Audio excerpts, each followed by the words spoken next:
एक घास प्रेमाचा खास तुमच्यासाठी. चला तर मग आज आपण थोड्या वेगळ्या पद्धतीची पुदिना बिर्याणीची रेसिपी बघणार आहोत. तर त्यासाठी इथे साहित्य डिस्क्रिप्शनमध्ये दिलेलं आहे. तर आता सर्वात आधी इथे आपल्याला पुदिन्याचे पानं, कोथिंबीर, कांदा, हिरव्या मिरच्या, आलं आणि लसूण घ्यायचं आहे. नंतर आपल्याला कांदा आणि टोमॅटो सोडून सर्व भाज्या एका बाउलमध्ये काढून घ्यायच्या. नंतर आपल्याला पाणी घालून स्वच्छ धुवून घ्यायच्यात ह्या भाज्या.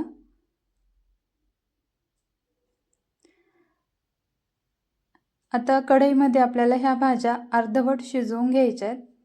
तर अगदी 5 मिनिटासाठीच आपल्याला गॅस चालू करायचा आहे. तर 5 मिनिटात चांगल्या भाज्या शिजल्या जातात.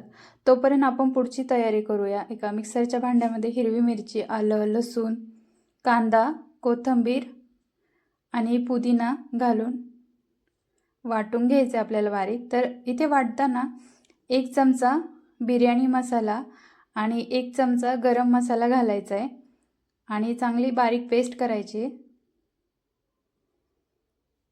तर आता इथे बघूया, तर भाज्या छान अशा अर्धवट शिजल्या गेल्यात. तर एका बाउलमध्ये आपल्याला भाज्या काढून घ्यायच्यात.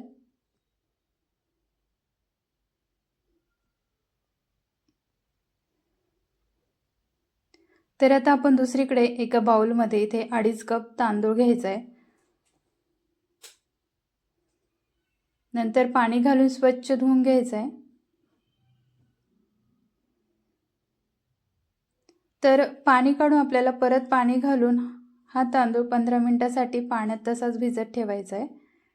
आणि दुसरीकडे कढईमध्ये खूप सारं पाणी घालायचं आहे आणि पाणी चांगलं गरम झालं की 2 चमचे मीठ घालायचं आहे आणि अर्ध्या लिंबाचा रस घालून घ्यायचा आहे. नंतर एक उकळी येऊ द्यायची आहे आणि भिजवलेला तांदूळ पाण्यामध्ये घालून घ्यायचा आहे आणि इथे आपल्याला तांदूळ 70% शिजवून घ्यायचा आहे.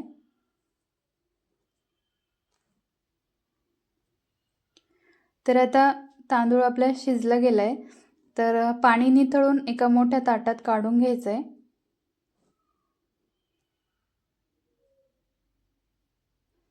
आणि थंड करायला ठेवायचं आहे. तर आता पुढची तयारी करूया.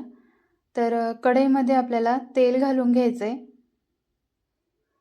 तेल चांगलं तापलं की थोडेसे काजू आपल्याला इथे तळून घ्यायचे.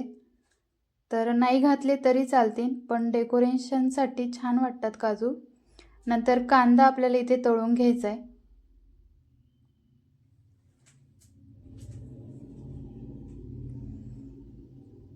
कांदा एकदम लालसरच तळून घ्यायचा आहे म्हणजे कुरकुरीतपणा येतो.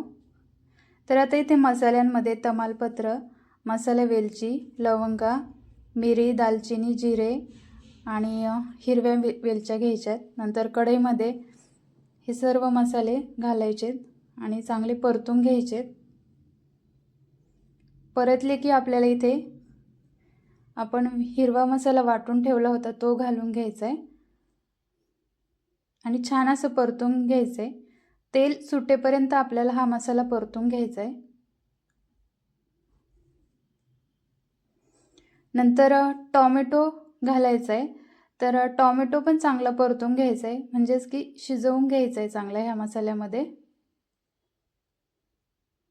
तर 2-3 मिनिटासाठी झाकण ठेवायचं आहे म्हणजे टोमॅटो छान शिजले जातात. नंतर झाकण काढून बघूया, तर टोमॅटो छान शिजले गेलेत.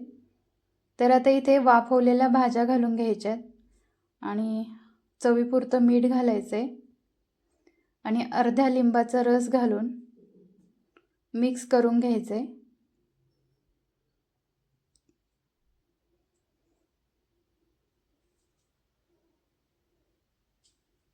तर थोड्या वेळासाठी झाकण ठेवायचे म्हणजे छान असं मसाल्यात भाज्या मुरल्या जातात. तर आता आपण पुढची तयारी करूया. तर इथे 2 उकडलेले बटाटे घेतलेत. तर त्याच्या अशा पातळ चकत्या करून घ्यायच्या.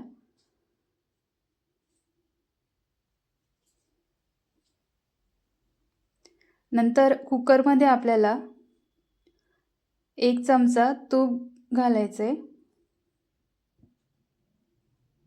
आणि सगळीकडे पसरून घ्यायचं आहे. तर तुम्ही पातेल्यात ही बिर्याणी केली तरी चालेल. आणि बटाट्याच्या चकत्या कुकरमध्ये चांगल्या पसरून घ्यायच्या.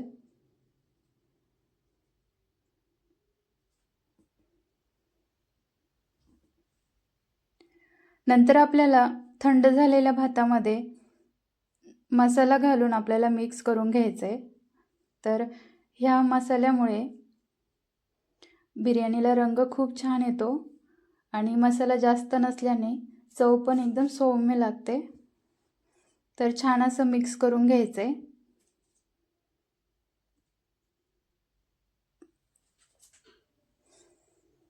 नंतर आपल्याला कुकरमध्ये ही बिर्याणी घालून घ्यायची आहे. तर सगळीकडे पसरून घ्यायची. खरंच ही खूप वेगळ्या प्रकारची बिर्याणी. तर आता वरतून तळलेला कांदा आणि काजू घालायचे. नंतर कोथिंबीर आणि 2 चमचे साजूक तूप घालून आपल्याला याच्यावर झाकण ठेवून 20 मिनिटासाठी वाफ देऊन घ्यायची आहे. तर खाली एखादा तवा घ्यायचा आहे आणि तवा तापला की हे भांडं तव्यावर ठेवायचं आहे आणि 20 मिनिटासाठी वाफ देऊन घ्यायची. तर 20 मिनिटांनी बघूया. तर खूप छान अशी पुदिना बिर्याणी तयार झाली आहे. तर खरंच खूप टेस्टी. आवडली असेल तर लाईक शेअर नक्की करा.